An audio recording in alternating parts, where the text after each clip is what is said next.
Okay, who won last year? Who won last year in stats Canada? for last year, go for it. We've got George, Max, Kimi at the top three, and then Oscar and Charles. Oh, I'll make this simple. George, Mercedes ma'am. is bringing in new updates. Mhm. I'll go with the Mercedes driver. Kimi, Mm-hmm. maybe George. Fine, George. Kimi, George. Did I do that? The same thing? No, I No, did you George Kimi, last time. yeah. Kimi, George. Fine. Lando. My turn. Mm. So we can't vote on the same first place? Is that what's going to happen? But how about the other places? You can. Yeah. You can. Okay, just the first Just one. the first.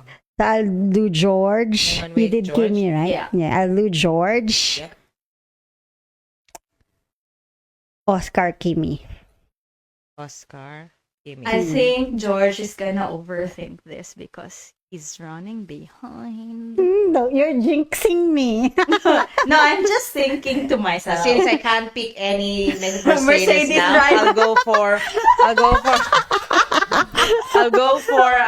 Surprise McLaren us. one, Lando. Yes. Oh, that's a good one.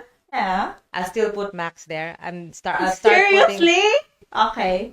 Well, We'll never know. if it hasn't spun on the first lap, Yeah. you Oh, could- that's true. And then okay, I'll take out You can do a Mercedes on your How second and about- third, yeah.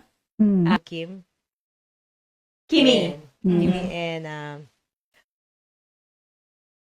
I'll put George. Lando, Kimi, George. Do you want to put a fourth one?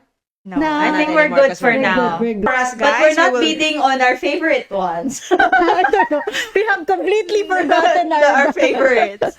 No Hamilton and Charles this time. So I lagay si We've Max given eh. up. And even Max. Okay. May nakataya eh. Before was just We for need fun. the points. yeah. We need the points. Okay, there you go, guys. There you go, guys.